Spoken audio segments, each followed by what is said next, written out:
When Bobby Bowden took over at Florida State, the Seminoles were anything but a major force in college football. Hello everyone, I'm Paul Crane. Over the next hour, we'll see how Bobby Bowden created one of the greatest programs in history, and in the process won more games than anyone in Division 1A ever. We'll also go beyond his affable personality and aw-shucks attitude to see sides of the man few get to see. I like the good old boy image that my dad has. He's never caught a fish in his life. He doesn't know how to use a hammer.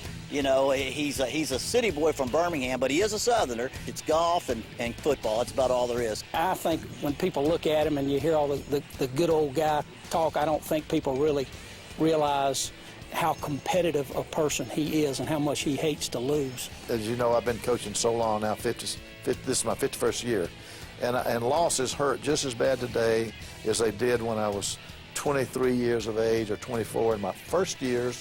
Shovel is an incomplete pass. Go it! By Bobby Bowden's own admission, he's not cut out for losing.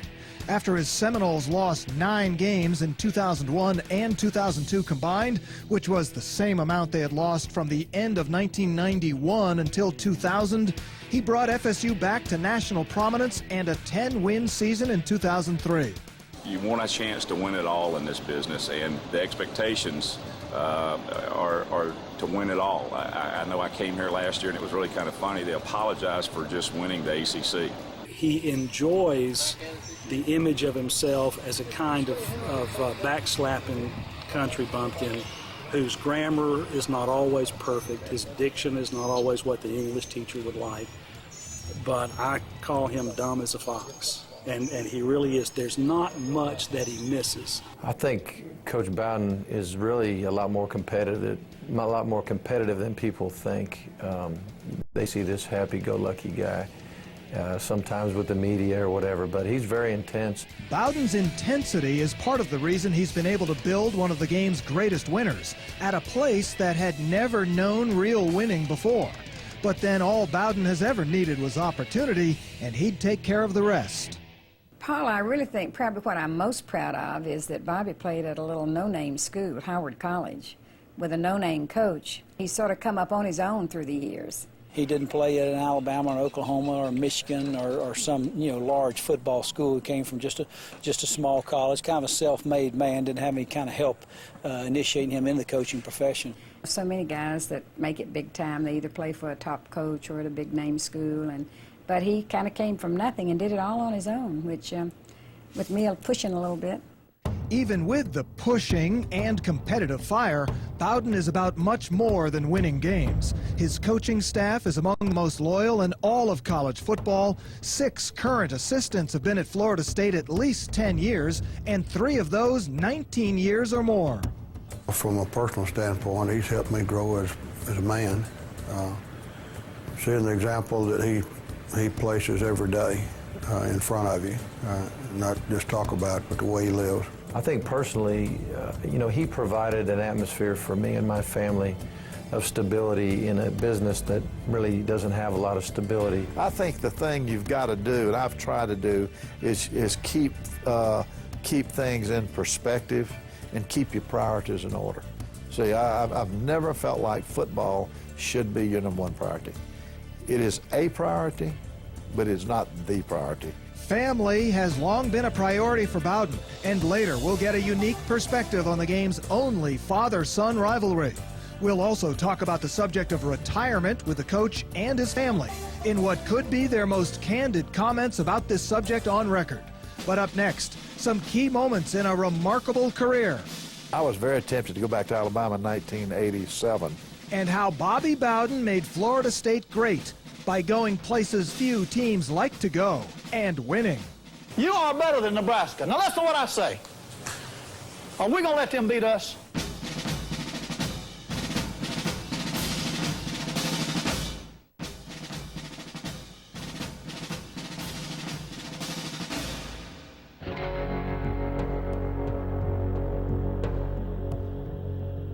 Nothing has come easily for Bobby Bowden. Before the national championships, he had to endure the kind of heartbreak that can be summed up in 2 words: wide right. In 1991, Bowden had Florida State ranked #1 in the country from opening day all the way to a November meeting against Miami, which was ranked #2.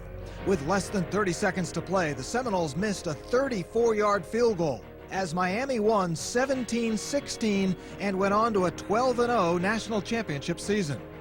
Then the next year, in Miami, different kicker, same result. Wide right on the game's final play as Florida State would lose 19-16 and finish the season ranked #2 in the nation at 11-1. National championship contenders were far from Bowden's first Division I head coaching job. It came in 1959 at his alma mater, Howard College in Birmingham, now known as Samford. After 4 successful seasons, he left to become an assistant at Florida State. Then to West Virginia, where he'd be named head coach in 1970. When I was at West Virginia, had one losing season, went 4-7, and of course the fans get upset. They, wanting to see me leave, so I hung on. And then we had a good year the next year, and I left. To go back to Florida State, the one-time women's college had never even played football until 1947, and before Bowden's return, had won a total of 4 games in 3 years. Florida State, when I came here, well, it's like all jobs. When you're out changing jobs, you don't want one of them good jobs. You don't want one of them jobs where they're 11-0, because when you get it, you can't go but one way, it's down. So the ideal thing is to get a job that has potential but is down. So that's about the way I came to Florida State. When we came to Florida State, I really didn't feel like that was a big enough job for him. I thought he was ready for bigger things. I think in his mind, he thought maybe he'd use it as a stepping stone.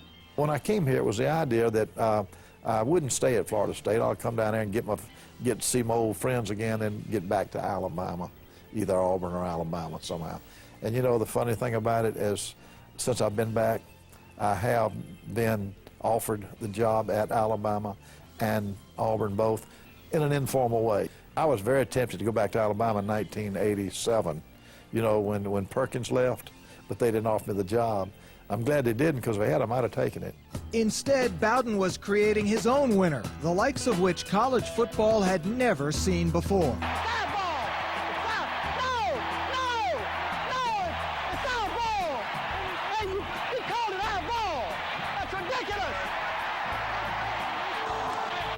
Bowden became known as King of the Road because he could never get any major schools to agree to come to Tallahassee. When I came here, I adopted a schedule that was just nothing but on the road, We had 4 games with Nebraska away, no return. We had 2 with Michigan away, no return. 2 with Ohio State away, no return. 3 with Arizona State, no return. 5 with LSU, no return. Nebraska is where Bowden's Seminoles, in his first trip to Lincoln in 1980, shocked the college football world. And 80 was the one, I thought, the game that really turned our program around and got us on a national scale. Because back in those days, people didn't go to Nebraska and beat Nebraska. And we put it off the first year we played them. And I think that kind of put Florida State on the map. I remember the game very well. We were behind 14-3 at the half and came back. I think we shut them down the second half and beat them. Florida State won that game 18-14.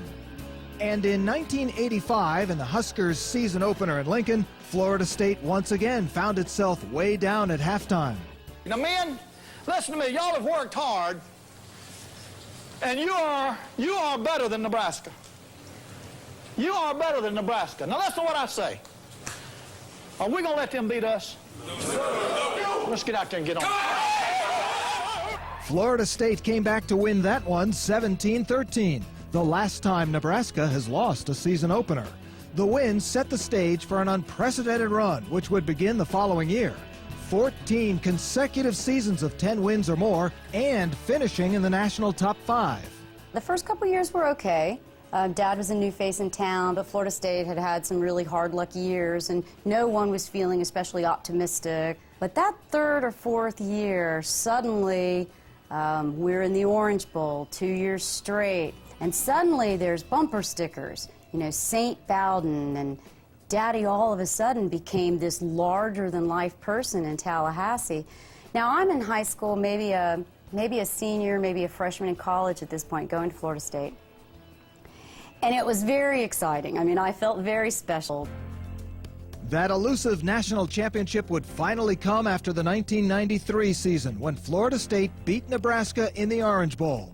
But there was still an empty picture frame which had been sitting in Bowden's office for years, waiting for his first undefeated team. That would be the 1999 Seminoles, who were #1 wire to wire. They beat Virginia Tech in a dramatic Sugar Bowl to cap a perfect 12-0 season. Professionally, what am I most proud of? Oh, one that I've never been fired. 51 years, I've never been fired, and it's, and I've been on the edge several times, and I don't guess it's too late for that now. And Bobby Bowden is far from finished. Coming up next, the ever-changing ACC and the only father-son rivalry of its kind. Later, an annual family reunion unlike any other, the only time all the Bowdens coach together. And we'll go inside one of Bobby Bowden's staff meetings. We're back in a moment.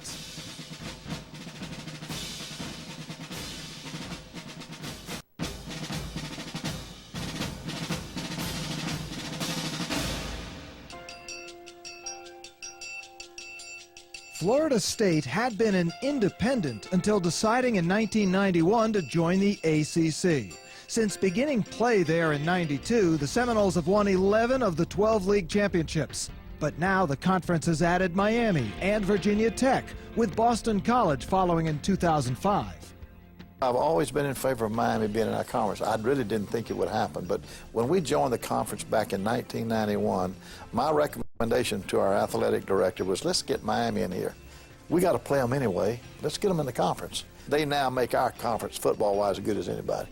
Florida State has another conference game with unique intensity against Clemson, the only time in college football history father and son have gone against each other as head coaches. The first time Bobby and Tommy Bowden discussed their annual game while sitting next to each other was in the summer of 2002, after they had met 3 times. At the end of each game, coaches always go to each other.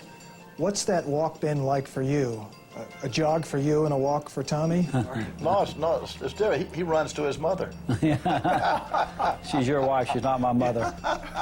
Till she cheers for me, I don't claim her. Tommy, do you find yourself discussing things like retirement more than you used to, or encouraging it perhaps? I don't discuss it to his face, but I'm bringing it up behind his back. No, I don't mention it while he's around. It's when he's not around. Just to recruit when he's not around. But the strains of winning and losing cannot be laughed away. What's the hardest part for you? Losing. Well, and like I say, our profession is pretty much black and white. It really does come down to wins and losses, period. And it'll happen. It'll happen a lot of times when least expected. But right now, we've got the upper hand. We've had it for, he's not the only team we've had the upper hand on. And we don't plan to let up. It's not like, well, we'll just let up. No, we don't do that either. When Tommy beats us, he's going to be better. Tommy did beat his father in 2003, and as Bobby predicted, it came when least expected. Florida State was back on top of the conference, and Clemson had been struggling. But the Tigers dominated 26-10, and Tommy not only saved what had been a job in jeopardy, but earned ACC Coach of the Year honors and a new contract. If he ever needed a win, it was that one, and he got it. Of course, the bad thing is my son wins the most important game of his career, and I can't even enjoy it because he's whipping me. It could have been a better scenario for me. Now, it wasn't for him, but again, he's had plenty of wins. He's had plenty of success. He's at the end of his career. I'm trying to maintain mine, so he needs to share some of the wealth. Still ahead, all the Bowdens, including Bobby, talk about how much longer he'll coach. And we'll hear about some of the biggest influences in Coach Bowden's life, both on the field and off. But up next, how Bobby Bowden has dealt with troubled times, and he's had more than his share in recent years.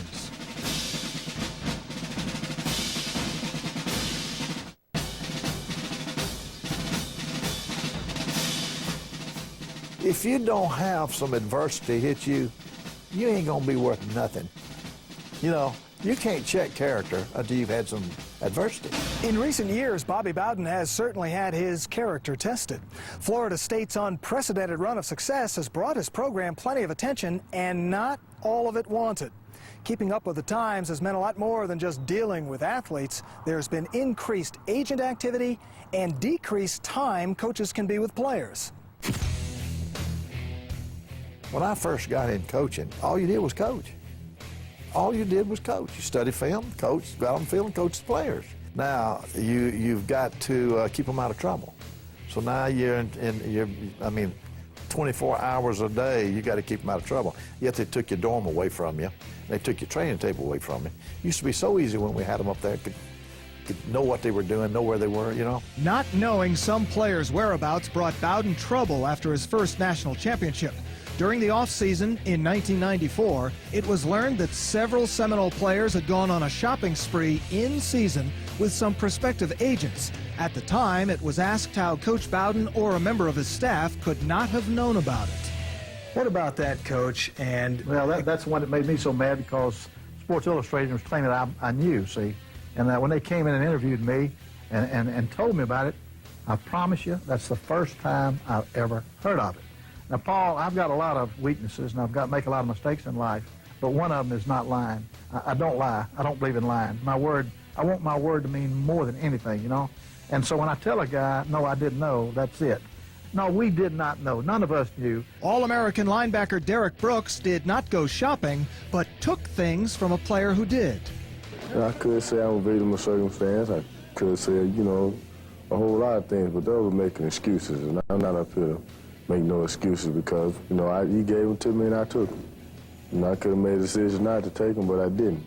Some people have made the statement, they ought to be kicked off the team. They should never be able to play. If they were involved, Florida State should have made a statement not to play. My biggest concern that we were not going to be fair to these boys. They are students at Florida State University. They're trying to get a degree. They're playing football. They're bringing us millions of dollars, And because somebody gave them something, again, they didn't steal something. Somebody gave them something, and I'm going to take their career away from them. We're trying to build young men, People make mistakes in life. You get punished for them, then you go on with your life. Bowden suspended the players involved for 2 to 4 games of the next season, and after an investigation, the NCAA cleared Florida State of any major charges. Daddy always did what he believed was the right thing to do, and criticism or no criticism, he held true to it and didn't compromise what he believed. And I think that's become very difficult for public figures. Well, let's just say I don't bow down to public opinion, because I know how the public is. Much of the public turned on Florida State during the '99 season, when wide receivers Peter Warwick and Lavernius Coles were both arrested after taking huge discounts from a clerk at a department store. Coles was kicked off the team, while Warwick was suspended with all the attention since he had been a Heisman Trophy candidate. Since Pete was a Heisman Trophy and such a whole profile, people would like to make you think, oh, you showed favoritism. That's not true. How about Lavernius Coles? Nobody asked me about Lavernius Coles. He was out immediately because it had happened over and over and over. People were accusing Bowden of putting the best players on the field at all costs, despite his track record proving that to be untrue. In 1995, Bowden allowed a talented receiver named Randy Moss to join the team, despite Moss having had a misdemeanor battery his senior year in high school. Bowden forced Moss to redshirt his freshman year and ordered him to stay clean. Moss tested positive for marijuana in 1996 and was kicked off the team without ever playing a down. We all make mistakes. To condemn a guy, to kick him out of football forever or in college forever because he made a mistake, that's not right. If he makes a mistake over and over and over, he's out. Do you know of any players on my team that's made mistakes over and over and over that are still here? There ain't none. But Bowden would find himself continuing to deal with problems, from the serious, like quarterback Adrian McPherson stealing blank checks and getting kicked off the team, to the foolish, like quarterback Chris Ricks leaving his car in a handicapped parking space. Now we're in charge of parking fines. Golly, coaching has changed, ain't it? it's unfair for us to make him go through that because some of the things have been, you know, our faults, players not taking responsibility for their actions, and he stuck his neck out for us. Right or wrong, whether you liked him or not, whether you agreed with him or not, whether it was the politically correct thing to do or not, Daddy always stayed true to what he believed. And and never compromised his beliefs, and that's what I'm most proud of. Still ahead, a look at how Bobby Bowden being a hands-off head coach is little more than a myth. We'll also see a side of his family few get to see. But up next, some of the greatest influences in Bobby Bowden's life, meaning there may be more generals than coaches.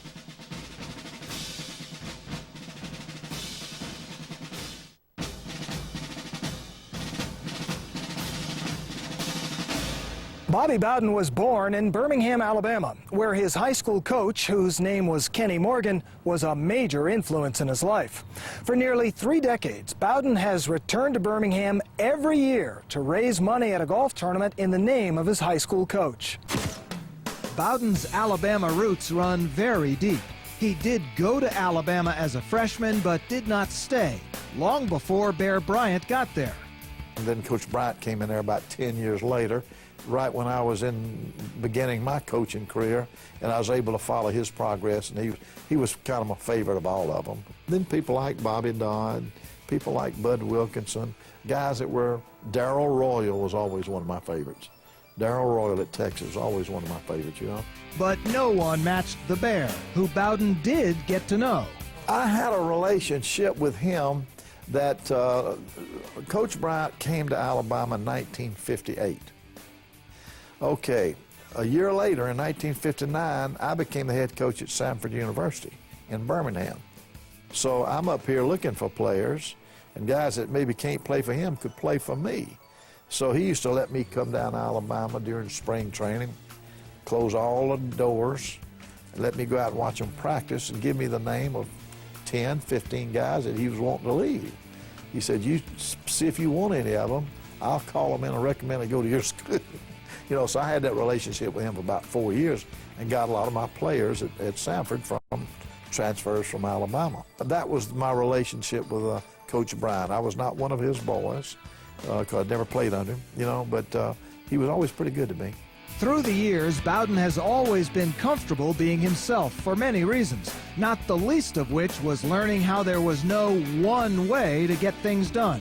I remember when I first started coaching, this is back in 1963, which means I had been coaching really for 10 years.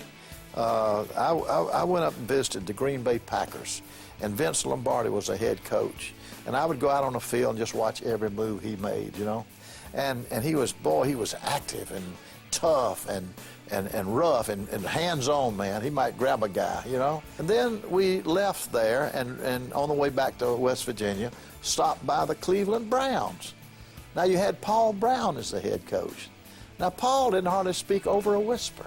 So you had 2 guys, head coaches, completely different the way they acted on the field, and yet both of them were completely successful. So, you know, even as much as I learned, I mean, even though Bear Bryant was one of my favorite coaches ever, I never tried to act like Bear Bryant, you know. And I noticed a lot of the guys that coached for him all tried to be like him. And you can't be somebody you're not. Bowden's life was also greatly affected by World War II. And to this day, he is constantly reading about it. The Japanese attacked Pearl Harbor when he was 12 years old. Then in '43, I was stricken with rheumatic fever. Back in those days, it was very serious. It was a heart disease. So I had to go to bed for 6 months. I spent in the bed. I mean, I couldn't even get up and go to the bathroom, you know. So anyway, during that time, there was nothing to do but lay there in bed and listen to the radio. And of course, all the news was World War II. Is it possible they do not realize that we shall never cease to persevere against them? I can remember the invasion of North Africa with Patton's emergence, of course, MacArthur's emergence as great generals of World War II. Those 2 stood out probably more than anybody. As I've watched him as a coach, it has been a part of his development. He has looked at not coaches, as his mentors, but as generals as his mentors. The organization, the handling of men, the handling of reserves, the strategy. They're so simple. I've learned so much reading about military plans that I've used a lot of it in my coaching. It'd be staff or staff morale or team morale or offensive scheme or defensive scheme. It would have references throughout from Rommel, from Patton, from Sun Tzu. My view was that he built his whole philosophy on coaching around the general's philosophies leading the war. And it's affected everything he's done in his life, probably raising his children too. Bowden is particularly proud that Florida State is home to the Institute on World War II and the Human Experience. It includes materials received by Tom Brokaw after publication of his Greatest Generation books and gives Florida State one of the largest collections of letters from American participants in World War II. But all of these influences on Bowden rank far behind his spiritual influence. There's things more important to me in football. My God is. My family is. Football is not important enough to me to trample on people. I won't do that for football. He was there for me when I decided that it was time to turn my life over to Christ, and he really, was the one that kind of walked me through it. I've tried not to keep it a secret. I've never felt like that God or my Savior wanted me to keep it a secret that I was, or that I am. And so I've tried to, every time I speak, I try to give a testimony of some kind. He's a great man to be around. I mean, he's a very strong Christian, and I mean, he tries to influence us and help us make the right decisions in our life. And I mean, it's an honor just to even know somebody like that. I mean, to know that there's actually people like that in this world with all this craziness that's going on. It's been an honor to be able to play under him. Growing up, my dad has always mentioned him as a living legend, and I can remember when my brother was being recruited that I asked Coach Bowden if he'd still be around. It was when it was time for me to come to college, and he told me if he was alive, he'd still be here, and he's held up to that promise, and so I'm glad I've had the chance to play under him. He's been a great coach and a great spiritual mentor to me. Coach Bowden is getting used to people asking him how much longer he'll be around. Coming up, some of the most revealing comments he's made on the subject. If Ann said, hey, you got to get out, I'm just not happy, I would have to get out. We'll see how this family that plays together stays together. But up next, behind the scenes with Coach Bobby Bowden, who is still coaching.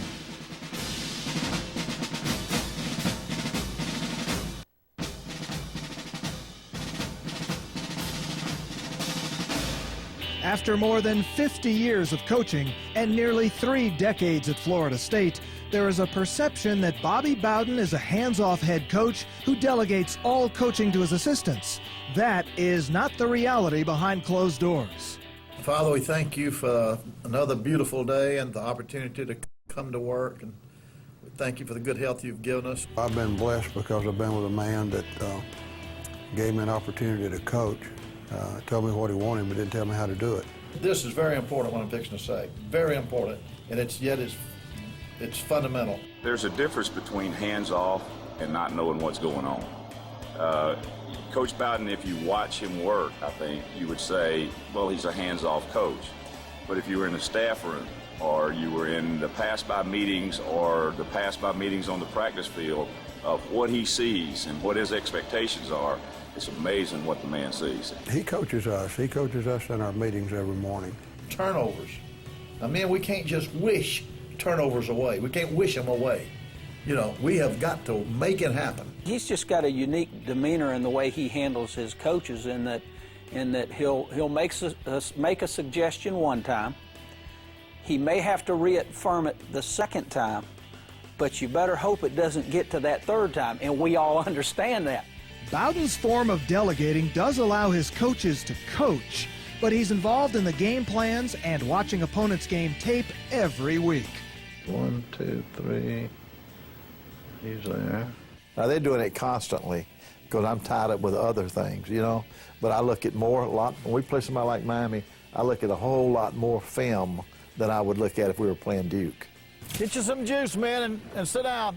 At practice, Bowden makes his points and sets the tone for the day. No missed assignments. Now, did we have some last week? Yes. Did we get in trouble when we got them? Yes. No penalties. No penalties. And men, especially foolish penalties. Turnovers, create fumbles, defense. Create fumbles, get interceptions. Offense, protect the ball. Bowden spends the first part of each practice on the ground with the players, keeping his eyes on a number of things.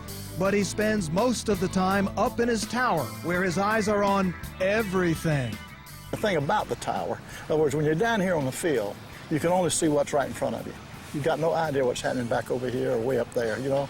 But once you get on that tower, all you can do is turn all the way around and you see everybody, you know. And the coaches and the boys are all amazed at what I see a lot of times and go in and tell them about. They wonder, how in the world do you know it? It's unbelievable. You go in a staff meeting and you think, you know, he'll ask you a question and you say, how did he see that? You know, so, I mean, he very well knows what's going on all the time. The other thing we kid around about is when he's up in his tower and that pencil gets moving on that notepad, because you wonder which group he's writing it about. It's unbelievable how observant he is, whether he's up on the tower or on a practice field or at the game. Another Bowden trait has been the ability to adjust with the times.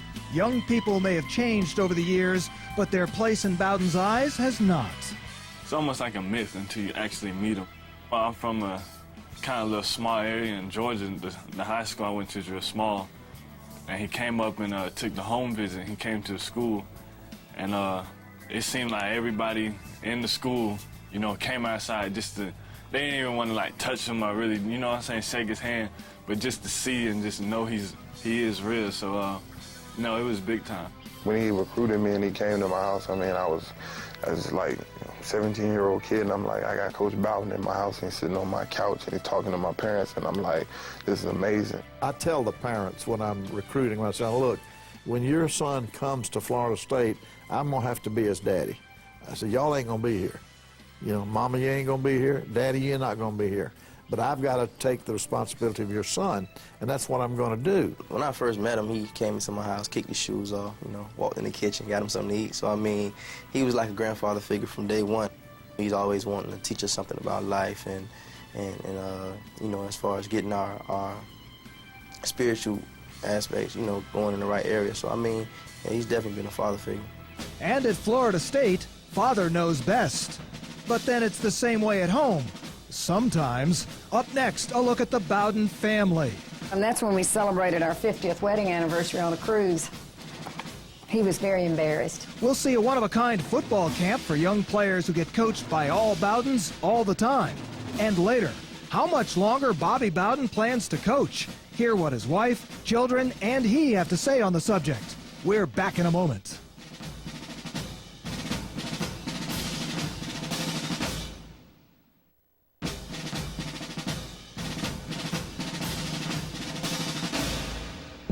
Bobby and Ann Bowden have been married for more than 50 years. Were you high school sweethearts? Yes, oh yes. I was a cheerleader and he was a football player. This is when we were dating. Ah. Yeah, we were in love. You know, there's nothing like young love. To be a head football coach, you have got to have a head coach's wife. You've got to have a coach's wife, and not all ladies can handle that. There are times when I feel like I'm not big enough for the job because there are a lot of demands on a head coach's wife.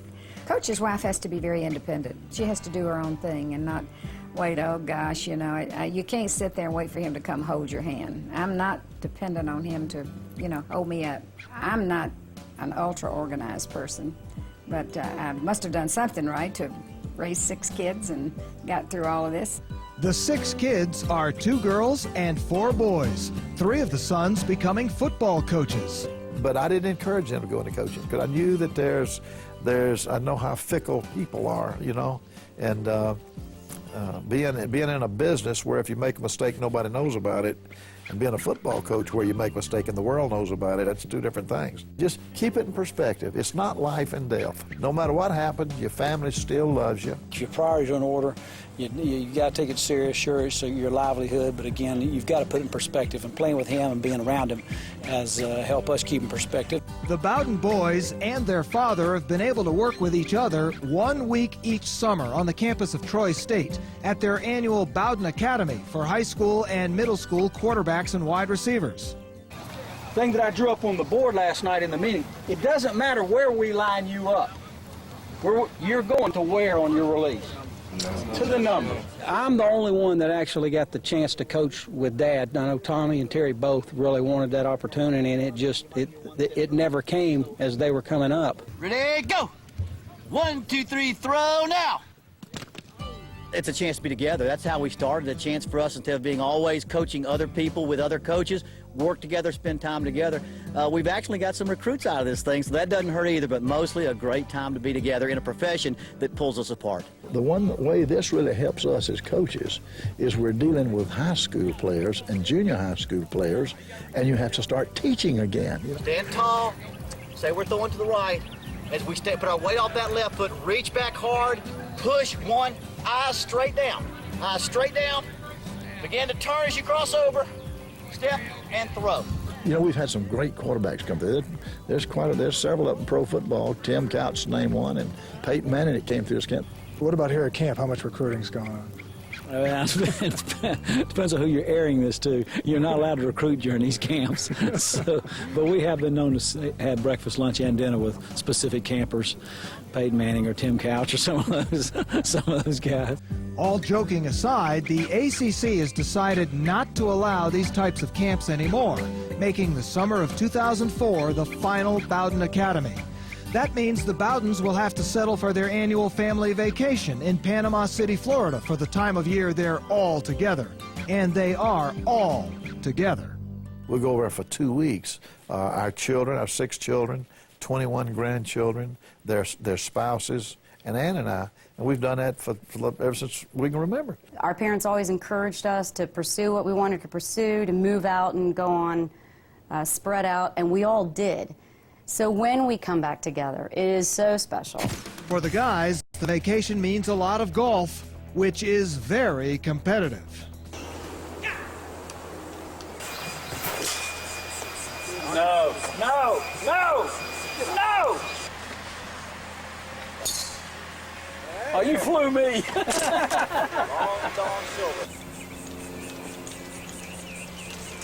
Release, backspin. My family is special. My family is so much like just any other family. Don't turn your back on any of the other golfers. Yeah. Don't turn your back. Follow the key now, so follow them down the fairway into the woods. Follow through in our game means follow everybody else through the woods to where they hit the ball so they don't cheat. Tommy's the worst. Unbelievable. The best Christian's the worst cheater. Look at that. He's hot. He's coming out of his shoes. This coaching family has certainly settled into Florida. We love being here, so I think we've found our home, and we've got some property that we're thinking about building. We're planning to build on and maybe retire to. Which is just part of what's coming up next. The Bowdens on 2 subjects with little public comment. Until now, the record and retirement. To ask you about retirement, I don't know whether to ask, how long do you think he's going to keep coaching? Or more importantly, because it's you, how much longer do you want him to keep coaching?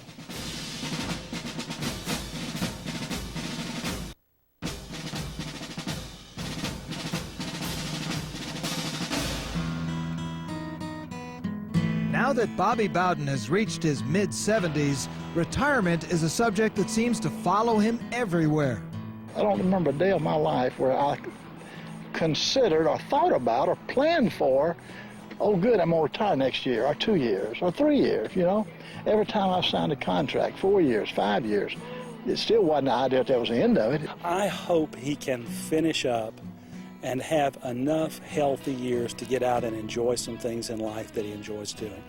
But I've seen a lot of people, and I suspect he might be one of them, for whom he's lived inside that stadium so long, I'm not sure he ever wants to walk out of it. I kid about that, but it's probably true that everybody asks me how long I'm going to coach. I said, maybe they ought to be asking Ann. Yeah, he always says that. He uses me as, as a crutch sometimes, as an excuse maybe. I think he would if I insisted. If Ann said, hey, you got to get out, I'm just not happy, I would have to get out. To ask you about retirement, I don't know whether to ask, how long do you think he's going to keep coaching? Or more importantly, because it's you, how much longer do you want him to keep coaching? I'm ready today, you know, but I don't know how happy he'd be. I think the whole thing will depend upon health and winning enough ball games. I always felt like that would be the big issue. How much longer do you think he's going to keep coaching? You know, that's just the million-dollar question, I think, because it's a year-to-year thing. Just until he feels like he's not getting it done, you know, till we're not playing up to our level and competing the way we should be, and I guess when he feels like he doesn't have a message, and I don't see that day being anytime soon. I know you've told me in the past when classes come in, new kids come in, you feel like they're with you for 5 years. Are you still feeling that way, which means you're 5 years at least with them? That's what I'm always shooting for. You know, I feel like if there's ever a day I can't see that, and yet who knows what lies ahead next year, the next year. But as far as my desires are, if a boy comes in this year, it's my desire and my aim to be there until he graduates. Everybody always says, well, he'll win one more national championship and then he'll go. And I'm like, oh, no. If he wins one more, that will fuel his fire to stay. You're not inclined to pull the plug anytime soon. No, I'm not. No, as long as he wins. And winning is something Bobby Bowden has done more than any other coach in the history of 1A football. Entering the 2004 season, his 342 wins are 3 more than Joe Paterno. Paul, I don't even discuss that. Really, I don't. Joe is such a good friend of mine. He won't talk about it until the camera goes off. No, he doesn't mention much, but you know it's got to be important. Him and Coach Paterno both have, renewed contracts and got extensions, so they're in it till they die on the field. It's kind of fun. You know, it's kind of fun. It's not something you plan for. It's something that just happens. I never cared up until he got real close.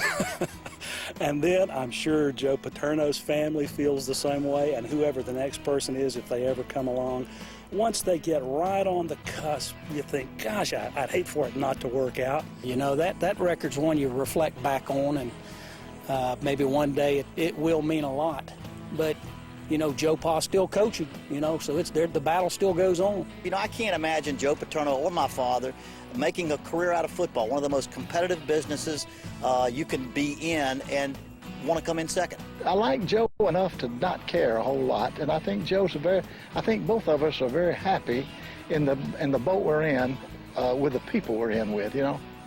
But you're happy that it belongs to you, and I'm guessing you'd like to keep it. Well, yes, no doubt about it. You'd like to keep it, and so if it happens, it'll happen. But I promise you, Paul, it's not something I would lose 1 minute of night sleep over.